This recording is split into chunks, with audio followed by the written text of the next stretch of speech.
Bien, aquí estamos ya saludándote esta mañana, jueves 26 de mayo. Vamos a esperar unos segundos o minutos a que se conecten algunos más. Les bendigo en el nombre del Señor.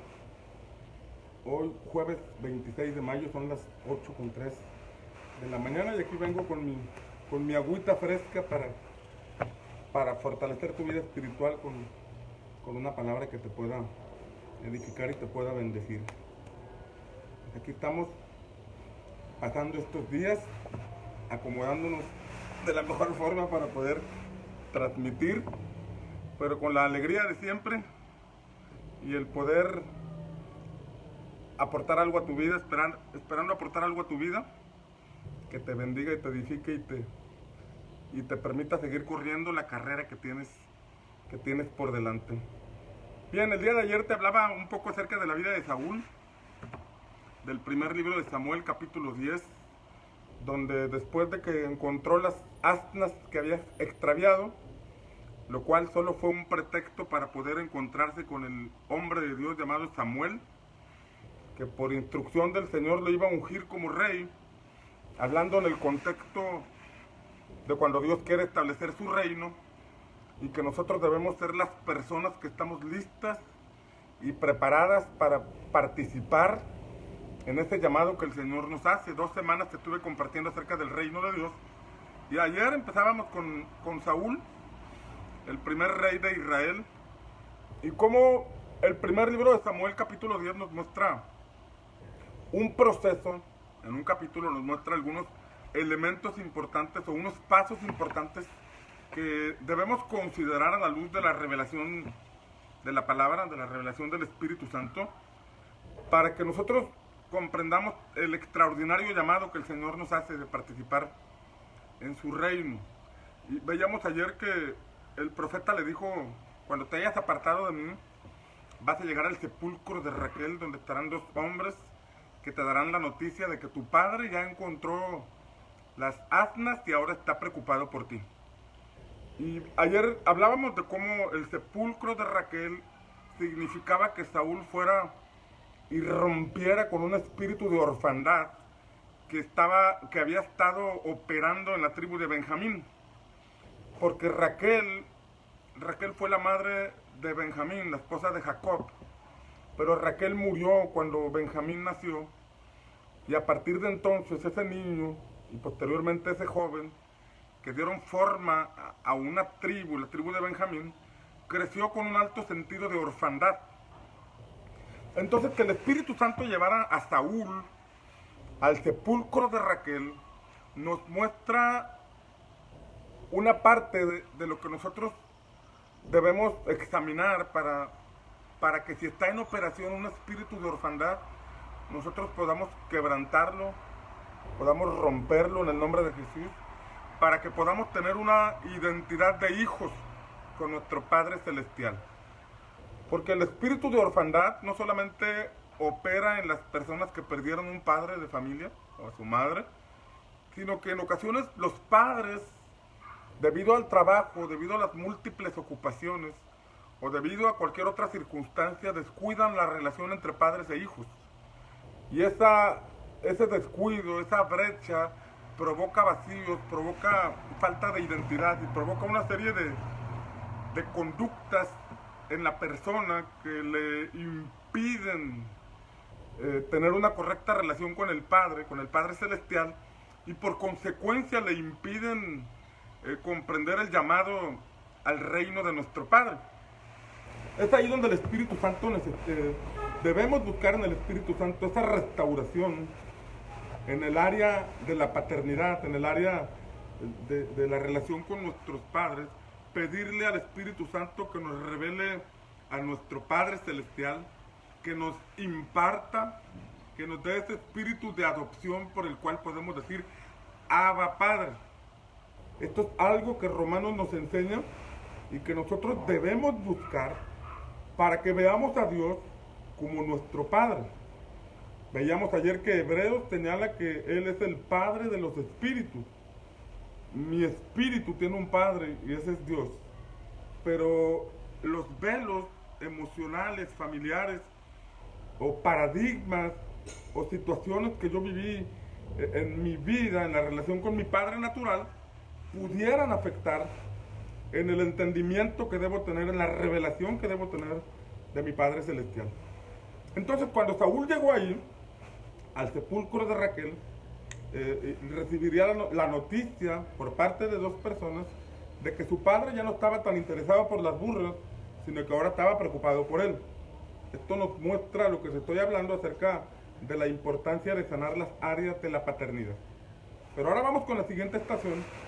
En la siguiente estación dice la escritura que el profeta Samuel le dijo a Saúl: después de eso vas a ir a la encina de Tabor, a la encina de Tabor, y ahí encontrarás 3 hombres que suben a Betel, que traen unos cabritos, traen unos panes y traen una vasija de vino, un odre para vino. Ahora, el Espíritu Santo está llevando a Saúl a ese lugar llamado Encina de Tabor. ¿Por qué lo llevó a la Encina de Tabor? Cuando uno lo lee así de manera simple, pues no le encuentra mayor relevancia. Pero cuando uno va al contexto, cuando uno va a la escritura, se encuentra con que en Génesis capítulo 35, Génesis 34, Génesis 35, se nos relata la historia de cuando la hermana, la hija de Jacob, llamada Dina. Jacob tuvo 12 hijos y tuvo una hija llamada Dina, y dice la escritura que Dina fue violada por un príncipe, y debido a eso sus hermanos se enardecieron y cobraron venganza, y 2 de ellos fueron y acribillaron a todos los varones del lugar donde habitaba la persona que había violado a su hermana.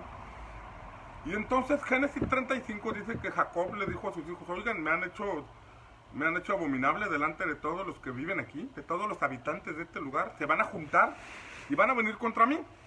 Y entonces dice la escritura que el Señor le habló para que fuera a Betel. Ve a Betel y levanta un altar al Dios que se te manifestó cuando ibas a la casa de tu tío Labán. Y entonces la escritura nos enseña que Jacob le dijo a sus hijos: despójense de todos los ídolos, despójense de todos los dioses falsos que traen allí y dénmelos. Y la escritura nos enseña, ojo aquí, la escritura nos enseña que sus hijos le entregaron ídolos, le entregaron una serie de amuletos que traían. Entre esos amuletos o ídolos estaban los que venía cargando Raquel. Porque la palabra nos enseña que cuando Raquel y Jacob y Lea salieron de la casa de Labán, Raquel se robó los ídolos de su padre. Se robó las imágenes, los ídolos que su padre adoraba, y los llevaba escondidos. Entonces, vemos que ellos venían cargando idolatría todavía. Pero la escritura nos dice que Jacob tomó aquellos ídolos y los enterró debajo de una encina. Debajo de una encina que está cerca de Betel, que conforme leemos en el primer libro de Samuel capítulo 10, en la instrucción que el Señor le da por medio de Samuel a Saúl: ve al sepulcro de Raquel, ve a la encina de Tabor que está cerca de Betel, podemos comprender que se trata de esa misma encina. Ahora fíjate bien, aquí vamos a entrar en un asunto importante, porque cuando el Espíritu Santo le dice a Saúl por medio de Samuel: ve a esa encina, porque vas a encontrar 3 hombres que suben a Betel. Esos 3 hombres te van a enseñar, te van a instruir, te van a conducir a Betel. Suben a Dios en Betel, le dijo Samuel. O sea, Betel, más que un templo, Betel, más que un lugar geográfico, ilustra un acercamiento a Dios, porque Betel significa casa de Dios y puerta del cielo. Es el mismo lugar en donde Jacob tuvo un encuentro con Dios. En Génesis 28 dice que ese lugar se llamaba Luz. Y cuando Jacob iba de la casa de su padre a la casa de su tío Labán, en ese lugar tuvo un encuentro con el Dios eterno. Mientras dormía, el Señor se le reveló. Aquel lugar se llamaba Luz, pero le cambiaron el nombre por Betel, porque dijo Jacob: qué terrible lugar es esto, no sabía que aquí estaba Dios. Y Betel significa casa de Dios y puerta del cielo. un lugar de encuentros con Dios, un lugar donde Dios se te revela, un lugar donde Dios se te manifiesta, no necesariamente un templo, no necesariamente un área geográfica, sino el punto donde tú y yo tenemos un encuentro con Dios.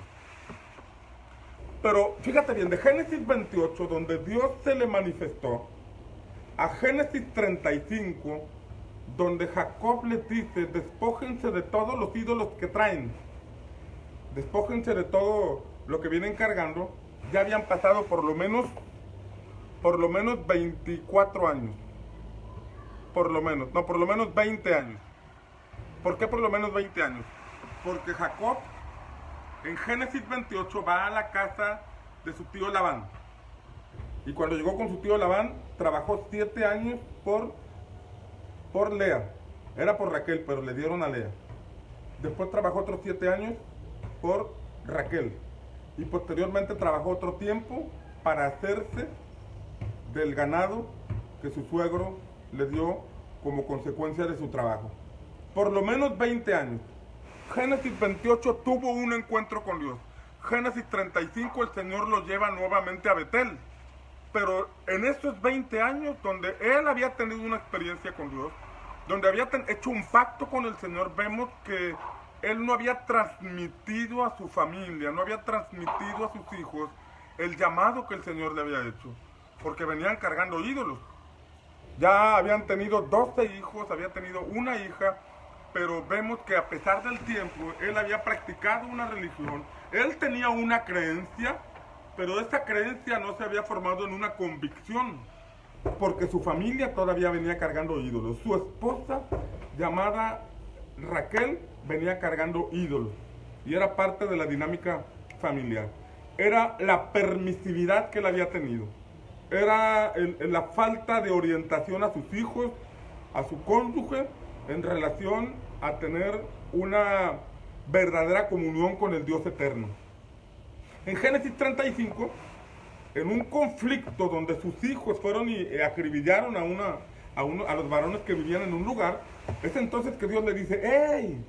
Ve al altar que tienes descuidado, ve a Betel, en el lugar donde se te reveló el Dios, cuando se te reveló Dios cuando tú ibas camino a la casa de tu tío Labán.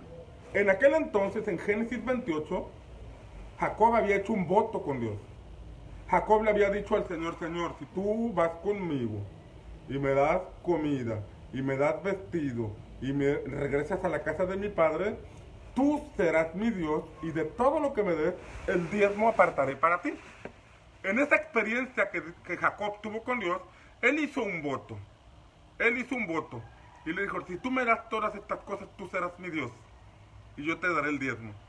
Pero como vemos, el Señor lo bendijo, el Señor estuvo con él, el Señor lo guardó de su suegro Labán, etcétera, etcétera. Pero él había descuidado el altar. Él había descuidado esa área de comunión con Dios. Por eso, en Génesis 35, cuando está con el miedo de que todos los pueblitos que estaban ahí cerca se iban a levantar para acabar con ellos, él buscó a Dios. Él invocó el nombre del Señor. Y el Señor lo llevó a donde más de 20 años atrás se había manifestado a su vida.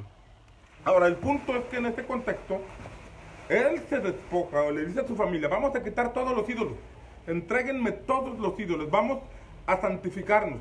Ahora sí que en esa crisis, en esa situación donde sus vidas corrían riesgo, decidió llevar a su familia a la santificación. Y ahora que los estaba llevando a la santificación, les pide todos los ídolos y dice la palabra que los escondió debajo de una encina.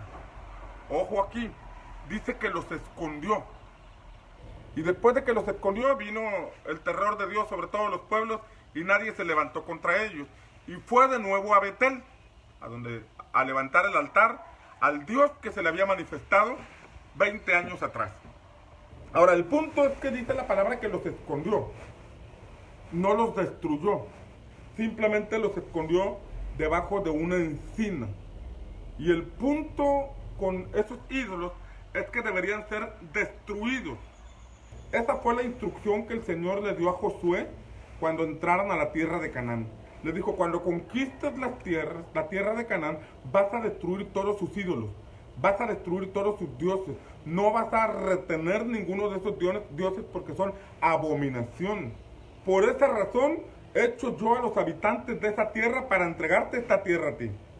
Estaba echando a esos habitantes por ser idólatras, por tener dioses paganos, y entendemos que detrás de esos ídolos hay demonios que manipulan a la gente a brindarles adoración. El punto es que Jacob tenía que haber destruido esos ídolos. Jacob tenía que haber acabado o deshecho esos ídolos, pero simplemente los escondió. Y ahí se quedaron. Y ahí permanecieron. Ya no se nos relata más de ese asunto. Ahora, volviendo con Saúl, cuando el Espíritu Santo los lleva a la encina de Tabor, lo está llevando a un punto donde el Espíritu Santo nos revela a nosotros la importancia de quebrantar las maldiciones por la idolatría, de quebrantar las maldiciones que vienen como consecuencia de la idolatría. En Éxodo capítulo 20, cuando el Señor les da la ley a los israelitas, les dice: yo soy el Señor tu Dios que te sacó de la tierra de Egipto, no tendrás dioses ajenos delante de mí. Después les dice: no te harás imagen ni semejanza alguna de lo que está en el cielo, en la tierra, ni debajo de las aguas, porque yo soy tu Dios celoso, que visito la maldad de los padres sobre los hijos hasta la tercera y cuarta generación de los que me aborrecen, pero bendigo por millares. Ojo aquí, habla de que levantar dioses ajenos, levantar ídolos, es sinónimo de aborrecer al Señor. Es sinónimo de aborrecer al Señor, y aborrecer significa menospreciar o no darle el lugar prioritario que merece el Señor, sino que le damos preferencia a algo más, o nuestro amor o fe o devoción está en algo más. Y el Señor dice: cuando tienes ídolos, tú me estás aborreciendo, me estás menospreciando. Pero cuando tú te deshaces de eso, cuando tú no haces imágenes ni ídolos, entonces demuestras que me amas, que me das preferencia a mí. Y Él dice: si me aborreces por la idolatría, entonces la maldad de esto, porque la idolatría es equiparado a maldad. ¿Por qué es equiparado a maldad? Porque detrás de esa idolatría está la maldad en operación, llevándonos a darle adoración o poner nuestra fe en algún elemento o en alguna imagen que no es Dios ni representa a Dios. Porque el Señor dice: no lo hagas. Simplemente yo puedo decir: pues es que no le pido, pero ahí la tengo. Pero Dios dice: no la hagas. Y entonces cuando yo digo no la adoro, ni le pido, ni creo que sea Dios, pero ahí la tengo, es hacer a un lado lo que Dios dice, porque Dios dice: no lo hagas, por hacer mi propia voluntad. Pero detrás de todo eso está la maldad. Por eso en Éxodo 20 el Señor dice que visita la maldad. Pone en el ámbito de la idolatría que como un lugar donde opera la maldad. Porque como te repito, detrás de los ídolos hay demonios, detrás de las imágenes hay demonios que están buscando atrapar nuestra adoración o capturar nuestra fe. Ojo aquí, ayer hablaba de que la falta de paternidad genera ausencias, y esa ausencia la queremos llenar con cosas tangibles, con cosas reales. Nunca tuvimos un abrazo, nunca tuvimos un aprecio, y tenemos necesidad de ver, de tocar, de recibir. Esa es una necesidad que el alma tiene, y de esa necesidad se aprovecha el enemigo para llevarnos a pedirle algo que vemos, algo que podemos tocar. Como siempre ha habido una ausencia, o mucho tiempo hubo una ausencia de padre, tenemos conflicto para pedirle a un Dios que no vemos y que no tocamos. Y es ahí donde entra en operación la maldad para conducirnos a esa área. Bueno, el punto es que en este pasaje, Éxodo 20, dice la Escritura que estas acciones repercuten hasta la tercera y cuarta generación. O sea, quienes damos lugar a esto, repercute esta acción hasta la tercera y cuarta generación: hijos, nietos, bisnietos y tataranietos. Probablemente el nieto no conoció al tatarabuelo, el tataranieto no conoció al tatarabuelo, pero hay efectos que lo alcanzan, consecuencias que lo alcanzan por motivo de que una persona no honró al Señor en ese mandamiento de Éxodo capítulo 20. Entonces, cuando encontramos el acontecimiento donde Jacob, su familia tenía ídolos y él simplemente los escondió debajo de esa encina, y ahora el Espíritu Santo lleva a Saúl cerca de 500 años después, ojo aquí, cerca de 500 años después de aquel acontecimiento de Jacob, lo lleva a esa encina de Tabor, es porque había algo que romperse en lo espiritual. Había algo que estaba en operación. ¿Por qué cerca de 500 años? Porque Jacob con sus hijos entraron a Egipto en el tiempo de José. Jacob y sus hijos entraron en ese tiempo y ahí quedaron. Y dice la escritura que 430 años estuvieron cautivos en Egipto. Después se levantó Moisés. Cuéntale los 40 años en el desierto con Moisés, son 470. Cuéntale también el tiempo de Josué para la conquista. Cuéntale el tiempo de los jueces. Entonces había más de 500 años que habían transcurrido en aquel acontecimiento donde los ídolos solamente fueron enterrados y que ahora Saúl necesitaba hacer un rompimiento espiritual. Ahora, yo quiero que veamos algo más profundo todavía, porque se trataba de establecer el reino de Dios sobre esta nación. Se trataba de traer la voluntad de Dios sobre la nación de Israel.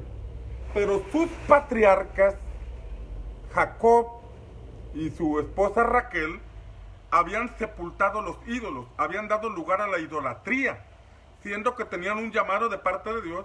Los que fundaron esa nación, los patriarcas de esa nación, los padres de esa nación habían dado lugar a la idolatría. Y habían pasado 500 años y el Espíritu Santo estaba llevando a Saúl a romper con eso. Vamos a equipararlo en nuestro tiempo.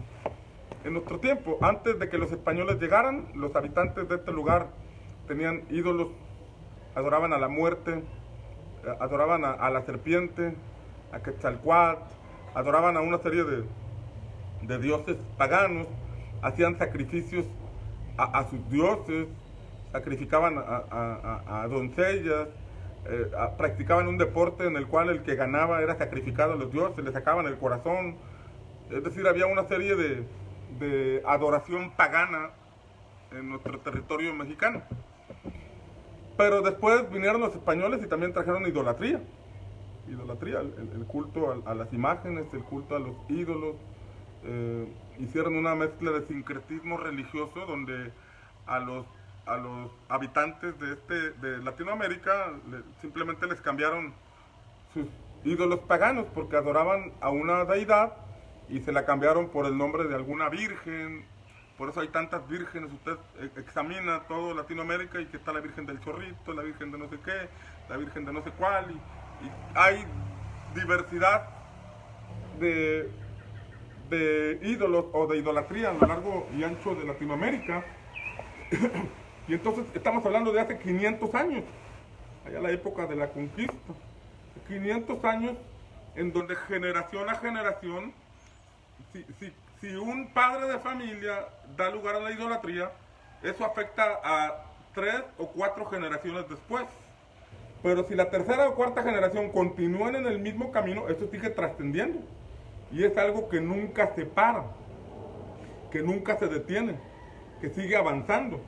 Hasta que alguien comprende que es importante acabar con esa situación y adorar al único y verdadero Dios que nos pide que no hagamos imágenes ni ídolos cuando viene un rompimiento. Y esto de ninguna manera se trata de un ataque a la fe de los fieles católicos. No estoy en ese punto, no es un ataque a la fe de la gente. Simplemente es un mensaje que tiene que ver con algo que está en la palabra y que tengo la obligación de compartir. Ya en cada persona está el creerlo o no creerlo, el examinar en la escritura o desecharlo. No se trata de un asunto de atacar a alguien por su fe. Pero el punto es que Saúl tuvo que ir y romper con esta situación que había pasado 500 años antes. O sea, que para que el reino de Dios se establezca en una nación como México o como cualquiera de los países latinoamericanos, necesitamos verdaderamente pedirle al Espíritu Santo que traiga un rompimiento sobre esto que tiene 500 años o más de estar operando en nuestros países. Hay un rompimiento que se tiene que hacer para que la bendición de Dios venga por millares. Hasta antes de Saúl, el reino no había podido establecerse. Hasta antes de Saúl, el reino no había podido aterrizarse. Dios había levantado jueces que manifestaban el reino de Dios, pero no lograban establecerlo. Lo manifestaban porque se levantaba un juez y Dios traía libertad. Por ejemplo, Dios levantó a Gedeón. Y cuando levantó a Gedeón, con un puñado de 300 hombres, les pudo dar libertad contra un enemigo de más de 100,000 personas. Más de 100,000. Fueron derrotados por la mano de Dios porque el Señor intervino, puso confusión con ellos y empezaron a pelearse entre sí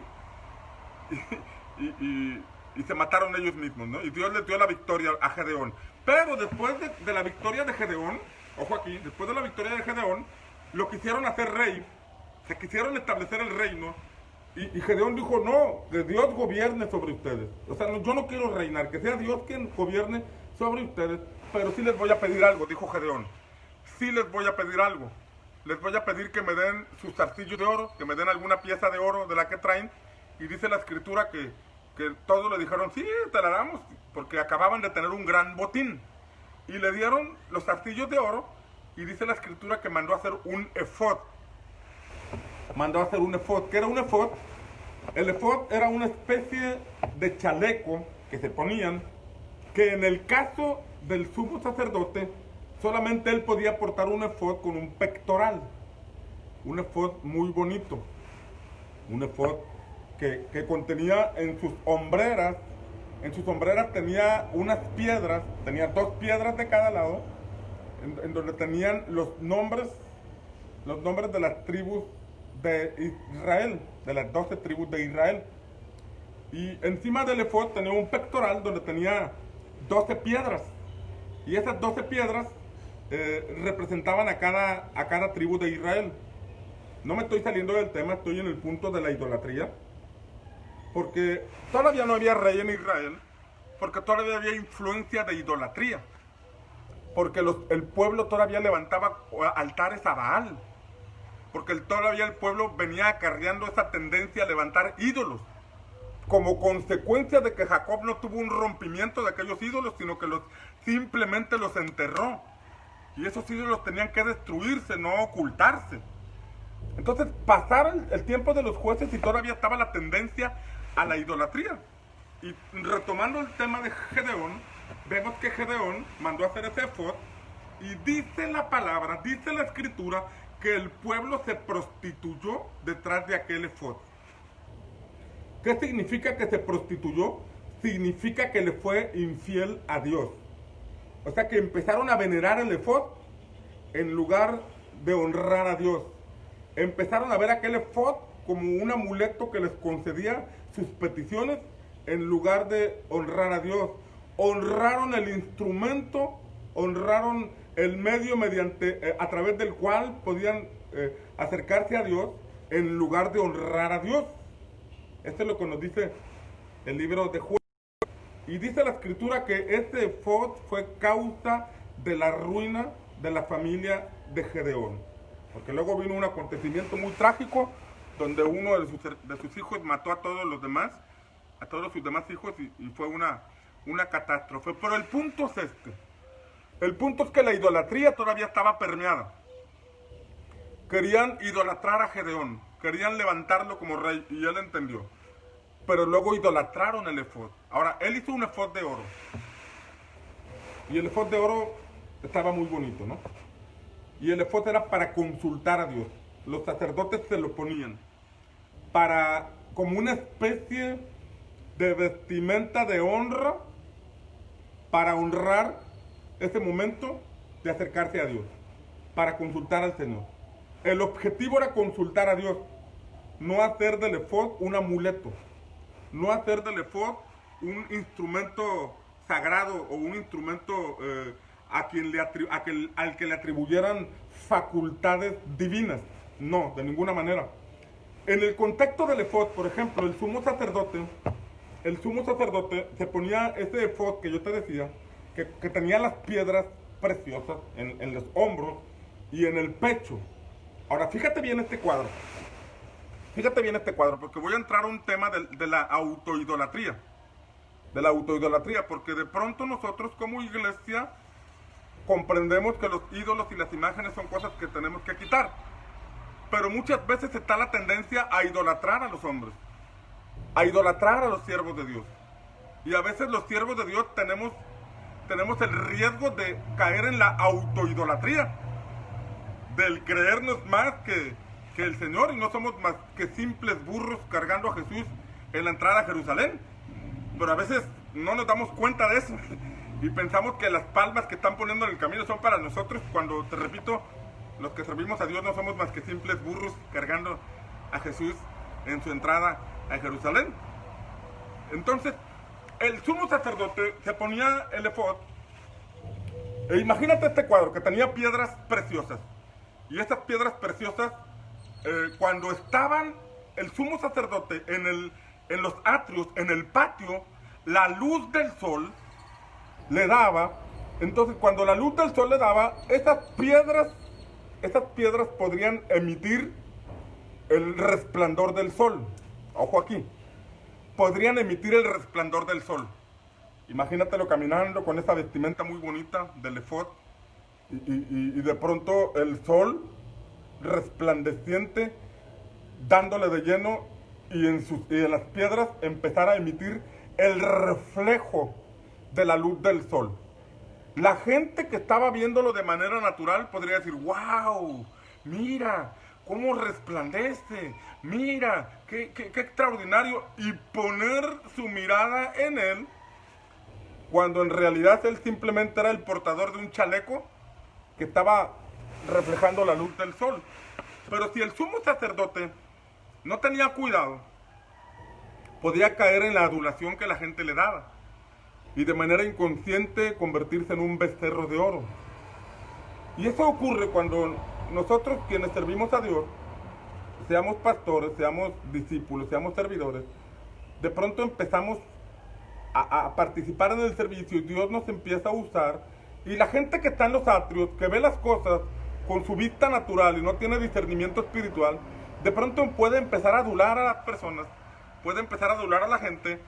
¿Por qué? Porque todavía tenemos raíces de idolatría que están profundas en nuestro corazón, que nos llevan a, de manera inconsciente, idolatrar a los hombres o honrarlos más de lo debido, sin comprender que estamos tratando de llenar vacíos que ellos no podrán llenar, sino que solamente Dios lo puede llenar. El sumo sacerdote entraba al lugar santo, y en el lugar santo estaba la luz del candelero, y estaba el mismo riesgo, que la luz se reflejara sobre las piedras que él venía cargando en el pecho, y llegar a pensar que ese resplandor salía de él. Así, tal vez tipo Iron Man, que traía aquí el... empezará la serpiente para envanecer la mente del sacerdote y llegar a pensar que era su luz la que estaba saliendo, cuando era el reflejo. Solo era el reflejo que estaba saliendo de la luz de la lámpara. Cuando entraba al lugar santísimo, en el lugar santísimo, la única luz que había, el único que podía entrar ahí era el sumo sacerdote, pero la única luz que había era la que emanaba de la gloria de Dios. El sumo sacerdote traía el chaleco, traía el efod, y esas piedras podrían reflejar el resplandor de la Shekinah, pero esas piedras no tenían luz propia.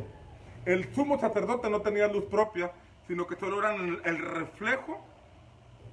reflejo que emanaba de la gloria de Dios. Ahora, fíjate bien, ¿dónde está la raíz de todo esto? La Biblia nos enseña que Luzbel, ese ángel que fue echado del cielo, ese ángel que fue echado del cielo y se convirtió en la serpiente, se convirtió en el diablo, en uno de los profetas, no recuerdo si en Ezequiel o en Isaías, dice que en su creación se prepararon piedras, además de instrumentos, se prepararon piedras, y menciona algunas piedras. Y ese ángel estaba destinado a ser un querubín. Y los querubines son querubines protectores. O sea, querubines que estaban cerca de la gloria de Dios. Cerca de la gloria de Dios. Eran querubines que protegían la gloria de Dios. Pero ese ser que protegía la gloria de Dios, que dice la escritura que se prepararon piedras para su creación, se hicieron piedras, se prepararon para su creación. Imagínate que ese querubín protector tenía piedras preciosas, además de los instrumentos, tenía piedras preciosas, pero de la gloria de Dios salía esa luz, y este querubín protector empezó a ver el reflejo de la luz y cayó en el autoengaño de pensar que era luz propia, que era luz de él. Y se empezó a maquinar la maldad de querer ocupar el lugar que solo le corresponde a Dios. Ahí empezó la autoidolatría, por el reflejo de la gloria de Dios que estaba sobre las piedras que fueron creados para este ser. Este ser cayó en envanecimiento, en rebelión, y fue echado del cielo. Ahora, ese mismo riesgo tenemos todos los que servimos a Dios. Tenemos todos los que provenimos de un contexto donde abundó la idolatría. El autoidolatrarnos o el idolatrar a los hombres. Por eso vemos que en el libro de Jueces había tendencia a levantar baales, a la idolatría. Porque era lo que había quedado sepultado allí en el tiempo de Jacob, y era la influencia de los habitantes de aquel lugar. Por eso en el proceso de Saúl era importante romper con esa tendencia a la idolatría si querían establecer el reino de Dios. Establecer el reino de Dios. Porque en ese contexto era Dios quien quería establecer su reino, y era necesario traer ese rompimiento sobre la idolatría que venían cargando. Entonces, se me está yendo el tiempo bien rápido, pero ahí vamos. Entonces, es importante comprender nuestro trasfondo. Estamos en los países latinos, tenemos este problema, ¿no? Podemos mirar, por ejemplo, a los países protestantes. Estados Unidos fue fundado por los padres de la nación de Estados Unidos. Fueron hombres protestantes, evangélicos, que establecieron desde un inicio, dieron forma a la nación sobre la palabra de Dios, sobre el fundamento de las escrituras. No estamos hablando de que sean una nación perfecta. Creo que en este tiempo están atravesando crisis del post-cristianismo. Sin embargo, durante mucho tiempo podemos ver que fueron una nación próspera, una nación que cuidaba incluso a Israel, porque se fundaron sobre la palabra del Señor, a diferencia de toda Latinoamérica. Estamos en el mismo continente, pero del río Bravo para abajo es muy diferente del río Bravo hacia arriba. Y te repito, la manera en que se establece una nación, en que se funda una nación, tiene mucho que ver. La manera en que se establece una familia tiene mucho que ver. Si tu familia no la establece sobre los principios eternos de la palabra de Dios, tú vas a tener problemas en algún momento. Si tomas a la ligera el llamado a la santificación que el Señor nos da, tarde o temprano vienen las consecuencias. Jacob lo tomó ligeramente y durante 20 años había lugar a la idolatría, y por eso ya estaba en serios aprietos, pero el Señor tuvo misericordia y lo libró de esa situación de Génesis capítulo 35. Pero el punto es nuestro contexto, que 500 años de doctrinas, paradigmas, pensamientos, donde la idolatría fue permeada, ahora uno se convierte a Cristo y todavía vienen ciertas raíces de idolatría. Ciertas raíces. En el libro de Ezequiel, el Señor confronta a los israelitas porque tienen idolatría en el corazón. No era una idolatría manifestada externamente, sino que era una idolatría en el corazón. Y la idolatría en el corazón puede estar relacionada hacia personas o hacia nosotros mismos. Se conoce como la autoidolatría. Autoidolatría, que es hacer de sí mismo un becerro de oro. es el punto donde como el sumo sacerdote tenía las piedras en el pecho que reflejaban la luz natural o la luz de la lámpara o la luz de la gloria del Señor, tenía el riesgo el sumo sacerdote de pensar que era luz propia. Y de igual forma ocurre hoy, si nosotros no rompemos con esa tendencia a la idolatría o a la autoidolatría, podríamos estar inhabilitando o estorbando en el establecimiento del reino de Dios. Porque es verdad que tenemos que honrar a nuestros pastores, es verdad que tenemos que honrar a siervos de Dios y reconocer la gracia que el Señor les ha dado, pero no hacer de ellos un becerro de oro. No hacer de ellos el centro de nuestra adoración. No hacer de ellos el centro de nuestra atención. Debemos escuchar, debemos aprender, debemos ver, pero ellos nunca serán el fin. Nosotros debemos mostrar el fin de todo, que es Cristo Jesús nuestro Señor. Y debemos evitar este tipo de situaciones. Hace días compartía cómo Pablo no logró discernir a tiempo que había una mujer con espíritu de pitonisa que lo estaba idolatrando. Creo que es Hechos capítulo 16, donde dice que una mujer con espíritu de pitonisa los seguía. Una mujer con espíritu de adivinación que daba gran ganancia a sus amos y los seguía. Y ella decía, estos son siervos del Dios Altísimo, estos son siervos del Dios Todopoderoso que nos anuncian el camino de Dios.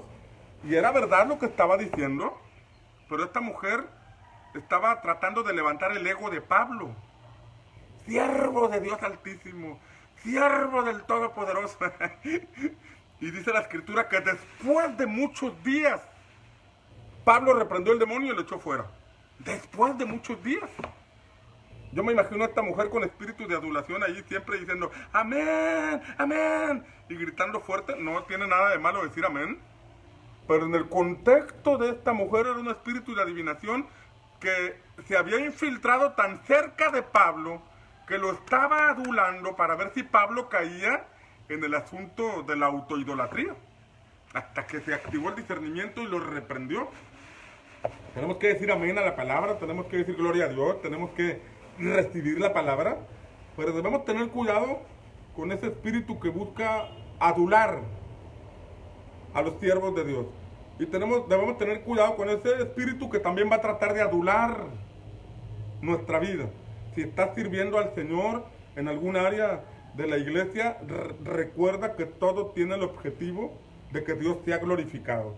Habrá alguien que venga y te diga que compartes muy bonito, que ministras muy bonito, que sintió la presencia de Dios contigo, que te busque para que le leas la mano, para que le des palabra. Y tú tienes que siempre darle la gloria a Dios, tal y como pasó con José, cuando Faraón le llamó y le dijo, me dicen que tú sabes decir los sueños.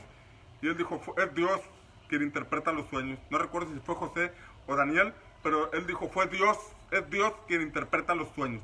Es Dios. Es Dios quien tiene la respuesta, es Dios quien sana, es Dios quien da la palabra, es Dios quien da la respuesta a todo, es Dios. Y cuando eso está claro en nuestra vida, entonces nosotros podemos participar en el establecimiento del reino de Dios, en el establecimiento de la voluntad de Dios. Tenemos que romper esa situación de 500 años que nos viene trayendo todavía serias consecuencias, que viene trayendo en muchos lugares, esa tendencia a la idolatría o a la autoidolatría, a levantar ídolos dentro de la iglesia. Por ejemplo, si hablamos de un concierto cristiano y el mismo día hay una conferencia que tiene que ver con oración o con intercesión, ¿a dónde crees que va a ir la mayoría de la iglesia evangélica? Anótale ahí. ¿A dónde crees que va a ir? ¿O al concierto de música con un cantante actual, o va a ir al seminario de intercesión o de oración? No estoy diciendo que sea malo hacer conciertos, vamos a tener un concierto ahora muy pronto, pero ¿a dónde iría la mayoría del pueblo? ¿A dónde iría la mayoría de la iglesia? ¿Al concierto cristiano o a la conferencia de intercesión? ¿A dónde iría? ¿Vamos al lugar donde nuestra carne sienta bonito? ¿Vamos a brincar? ¿O vamos al punto donde aprendemos a tener una mejor comunión con Dios, a caminar en santidad. ¿A dónde iría la mayoría? Ahora, ¿qué preferimos? ¿Danzar en la iglesia o tomar una responsabilidad con el reino de Dios? O sea, son preguntas que nos deben llevar a la reflexión, ¿verdad? Que nos deben llevar a la comprensión de qué tanto venimos arrastrando todavía que necesitamos romper. A 500 años de que empezó la reforma en Europa, porque la reforma empezó en Europa, hace 500 años. Sin embargo, el sistema religioso que estaba siendo confrontado a través de la reforma, en ese mismo año se vino a Latinoamérica.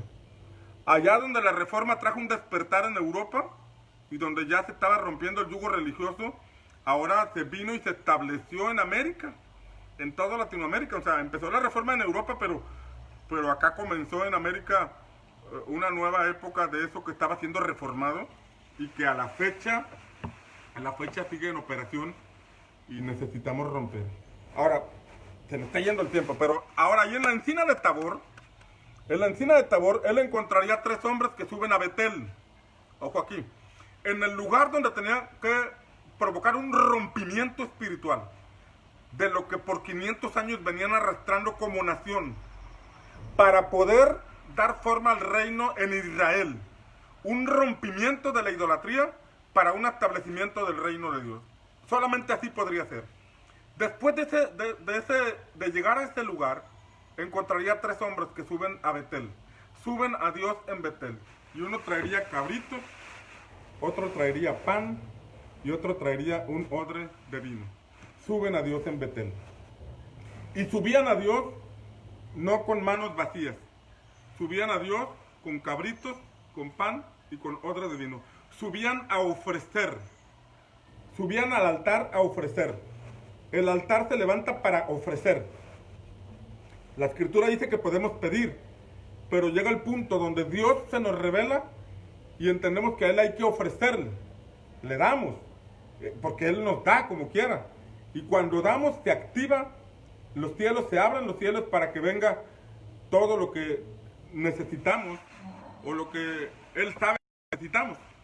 Pero el punto es que los cabritos, el pan y el vino son símbolos de sacerdocio. Son símbolos de sacerdocio.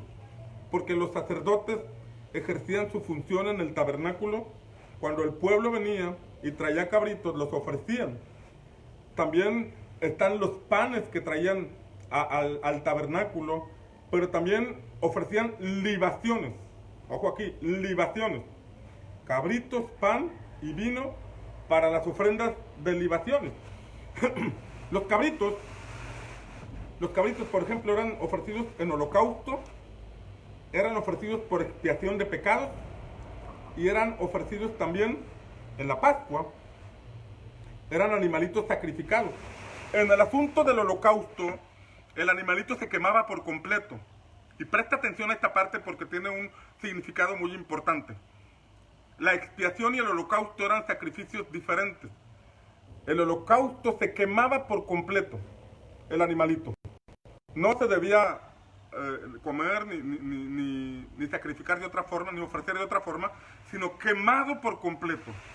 Y este holocausto es figura de Cristo, que cargó nuestro pecado. Cargó nuestros pecados. ¿A dónde van los pecadores? Van al infierno. Y si Cristo pagó por nuestros pecados, cargó nuestros pecados, por eso la Biblia dice que Él descendió a las partes más bajas de la tierra para destruir al que tenía el imperio de la muerte, que es al diablo. Pero en ese sentido, Él pagó el precio de ir al infierno en lugar nuestro. Este sacrificio en el holocausto es una figura de lo que Cristo hizo por nosotros. Porque por nuestros pecados, nuestro destino era ser quemados en el infierno. Nuestro destino era estar por la eternidad en el infierno, porque esa es la paga del pecado, la muerte. Pero Cristo fue nuestro sustituto. Él murió en nuestro lugar.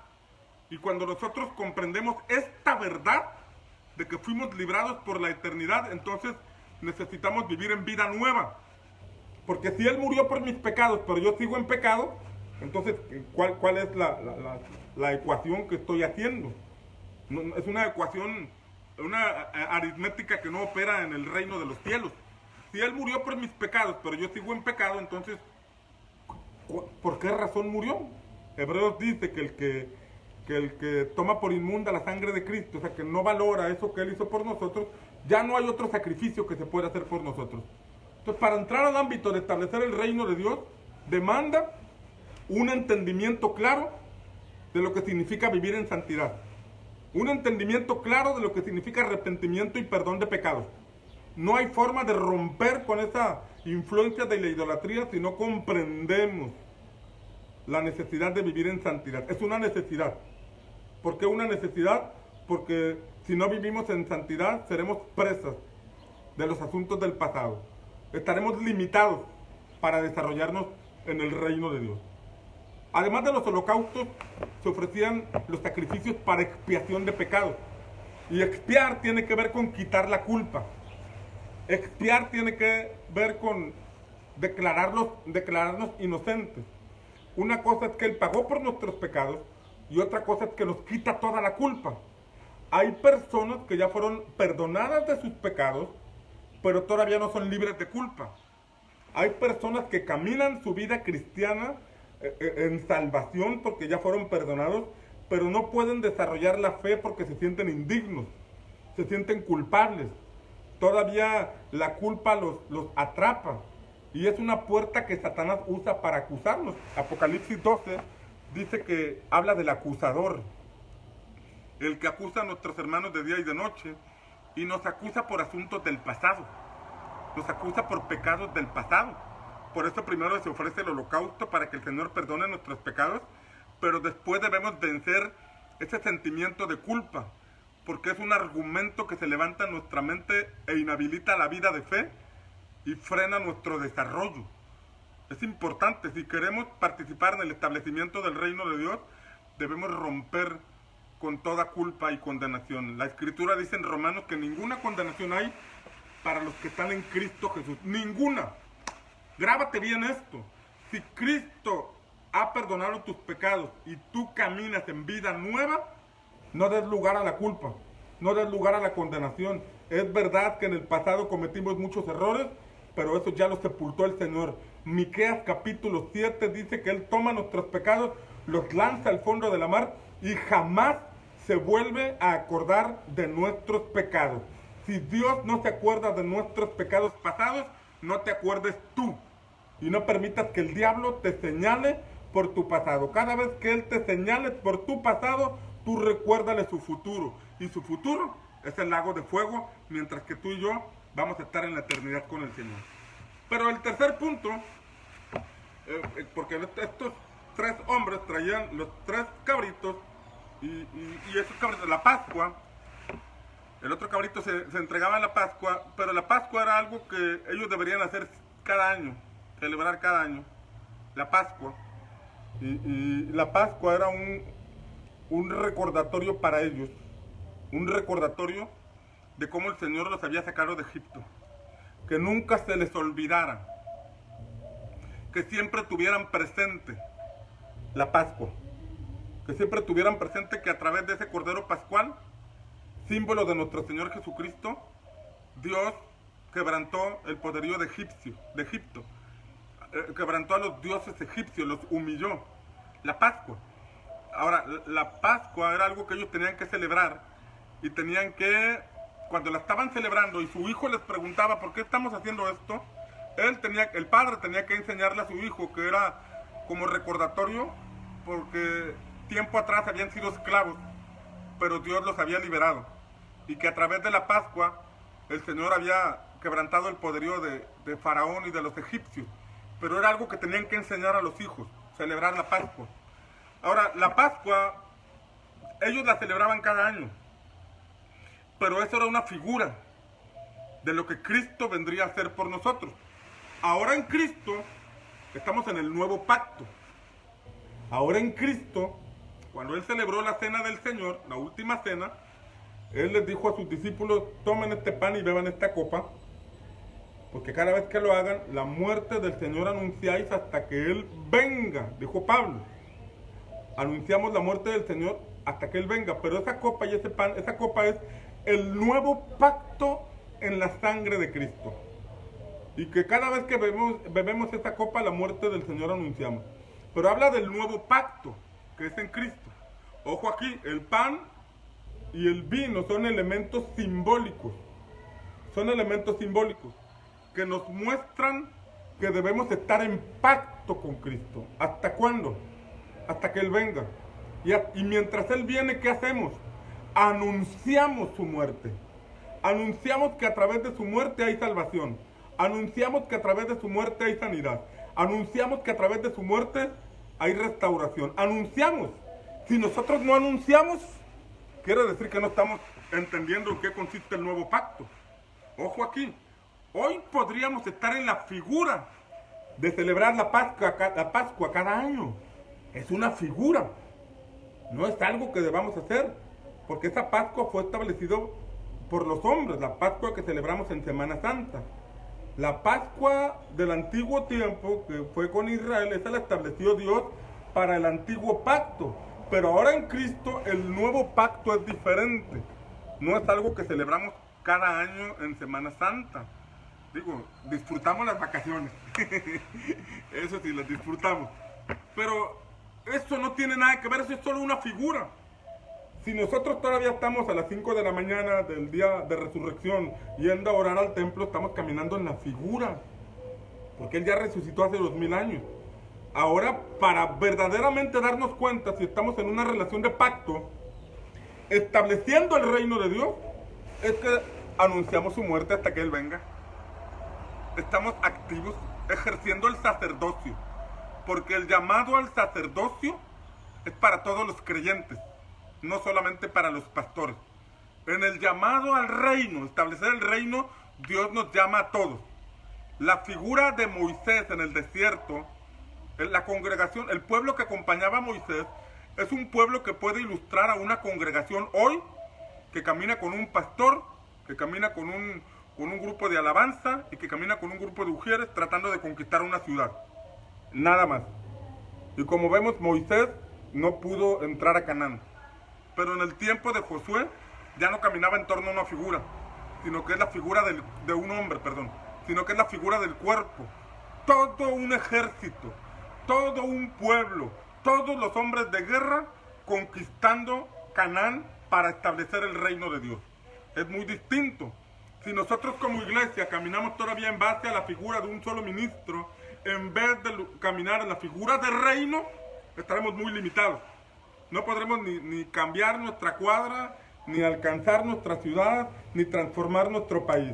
No podremos romper con la situación que está trayendo oscuridad a nuestro país. Pero si caminamos en la figura del reino, del nuevo pacto en Cristo Jesús, el nuevo pacto que nos enseña Apocalipsis 1.5, dice Apocalipsis 1.5, al que nos amó y nos limpió de nuestros pecados y nos hizo reyes y sacerdotes. Dice ahí nos hizo, no nos va a hacer. Dice que nos hizo reyes y sacerdotes para Dios. O sea que podemos ejercer el sacerdocio. ¿Qué es el sacerdocio? El sacerdocio del creyente significa que tú y yo podemos acercarnos libremente a Dios. Que tú y yo podemos tener comunión con Dios. Que tú y yo podemos presentarnos delante de Dios a través de Cristo Jesús. Que tú y yo tenemos acceso al lugar santísimo por medio de Cristo Jesús. A través de Cristo tenemos esa facultad de acercarnos a Dios y de servirle. Los sacerdotes servían al Señor. Un símbolo de sacerdote es ministro, es servidor. Y no necesitas una credencial. No necesitas que te autorice una institución. Porque quien nos autoriza y nos da la facultad para hacerlo es Cristo mismo. Es Cristo mismo, pero eso viene después de que entendemos lo que Apocalipsis 1.5 dice. Al que nos amó y nos limpió de nuestros pecados. Él ya nos amó, pero Él nos invita a que lo amemos. Juan 14.15 dice, si me amáis, guardaréis mis mandamientos y yo enviaré el Espíritu Santo para que esté con vosotros para siempre. Entonces cuando correspondemos a ese amor y permitimos que Él nos santifique, entonces podemos incursionar a ese ámbito del sacerdocio, donde podemos ofrecer al Señor. Hacia allá estaban llevando a Saúl. Tres cabritos. Tres cabritos. El holocausto, la expiación y la Pascua.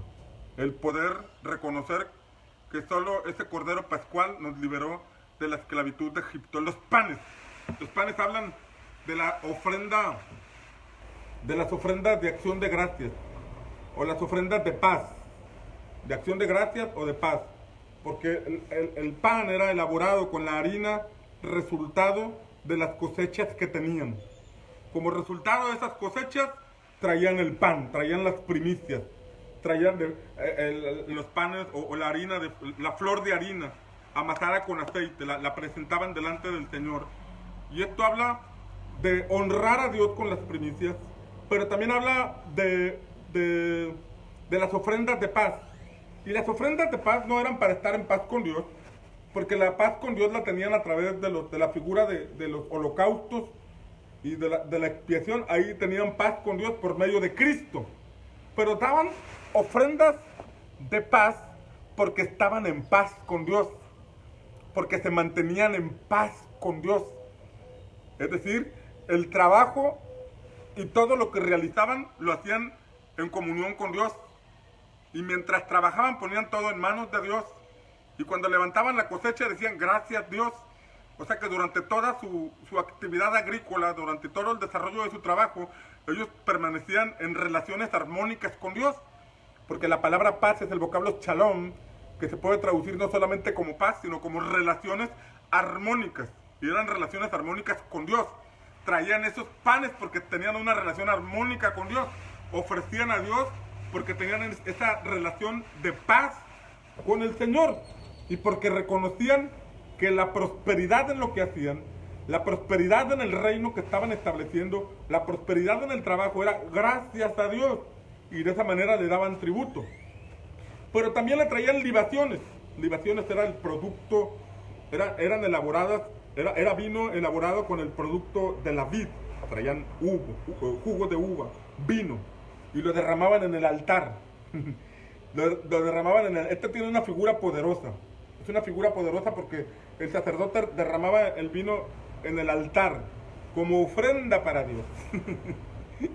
Esto es poderoso porque cuando Cristo vino a sustituir esos cabritos, cuando Cristo murió en nuestro lugar, ofreciendo esos cabritos, ofreciéndose como esos cabritos, 50 días después, ojo aquí, fue el sacrificio en la cruz, y después el día de Pentecostés fue los primeros frutos de manera natural, pero en el día de Pentecostés, en vez de que los discípulos derramaran vino sobre el altar, fue Dios quien derramó vino sobre ellos. Porque vino en el día de Pentecostés vino el derramamiento del Espíritu Santo. Y cuando vino el derramamiento del Espíritu Santo, dice la Escritura que todos comenzaron a hablar en otras lenguas y la gente pensaba que estaban llenos de mosto, pensaba que estaban borrachos, pero no estaban borrachos, sino que era la llenura del Espíritu Santo que había sido derramada sobre ellos. Y a partir de ese momento, ojo aquí, a partir de ese momento vino una manifestación, vino el establecimiento del reino de Dios sobre esa generación, porque la iglesia de Cristo empezó a predicar y a predicar y a predicar y a predicar y a llenar del evangelio todo el mundo, al grado de que años después el mismo César reconoció que Cristo es el Señor. O sea que el reino de Dios se estableció en esa generación. El reino de Dios se hizo una realidad en esta generación por medio de Cristo. No fue un reino de armas, no fue un reino político, no fue un reino a través de César, fue el reino de Cristo a través de la iglesia. Después vino la decadencia, cuando Roma manipuló ese movimiento del espíritu, pero esa es otra historia. El punto es que hubo una generación, hubo una época en la historia en donde el reino de Dios se estableció por medio de Cristo. Y creo que hoy lo quiere hacer otra vez. Hoy desea hacerlo nuevamente. Hoy desea el reino de Dios establecerse por medio de Cristo. La pregunta es si habrá personas hoy que querramos hacerlo. La pregunta es si habrá personas que quieran verdaderamente ver el reino de Dios manifestarse y establecerse en nuestra generación.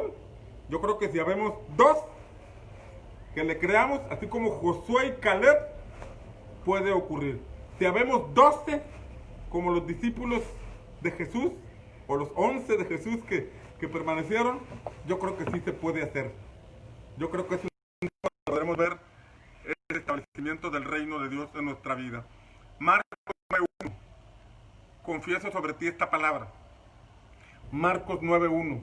Jesús le dijo a sus discípulos, a los que estaban con él, les dijo, de cierto les digo que hay algunos que no verán la muerte sin antes ver el reino de Dios venir con poder. Pero le dijo, solo algunos, no todos. Esto no es para todos. Aunque debiera ser para todos, no todos lo van a valorar. Por eso Jesús les dijo, hay algunos que no verán la muerte sin antes ver el reino de Dios venir con poder. Y yo espero que tú seas uno de esos algunos, que seas uno de esos pocos que están esperando verdaderamente y que van a ver la manifestación del reino de Dios sobre sus vidas, que van a ver el reino de Dios venir con poder. Jesús les dijo que había algunos, y yo creo que aquí hay algunos también. Hay algunos que están escuchando la voz del Espíritu. Hay algunos que están entendiendo la agenda del reino. Hay algunos que están avanzando hacia el camino del establecimiento del reino de Dios. Hay algunos que están tomando responsablemente el llamado al servicio. Hay algunos que están tomando en serio la responsabilidad de llevar el arca de Dios sobre sus hombros. Y si tú eres uno de esos, entonces tú eres uno de esos algunos que no se van a morir sin antes ver el reino de Dios venir con poder. Si crees en esta palabra, por favor recíbela y di amén, amén y amén. Bien, se nos fue la mañana. Para mí es un deleite poder platicar con ustedes. Cada mañana me levanto ya esperando poder conectarme y recibiendo de parte de Dios la palabra, la indicación que les quiero compartir. Y les agradezco que se conecten, que estén aquí conmigo disfrutando esta mañana y que a la distancia sigamos conectados en el Espíritu. Les bendigo en el nombre del Señor y los dejo porque estoy por entrar en unos minutos más a mi participación en Centinelas en el Muro. Recuerda que Centinelas en el Muro es una página que ya estamos haciendo internacional, porque hay pastores de Chile, hay pastores de Colombia, hay pastores de Argentina, pastores de Venezuela, pastores de Estados Unidos que están participando en las intercesiones. Creemos que es un movimiento del Espíritu que está no solamente moviendo a algunos mexicanos, sino que también amigos de otros países se están uniendo y esperamos que esto sea imparable. Pero es un movimiento del Espíritu donde todos tenemos que responder y en algún momento del día conectarnos a las intercesiones y estar uniéndonos al movimiento de intercesión. Que tengas un excelente día. Te bendigo en el nombre de Jesús.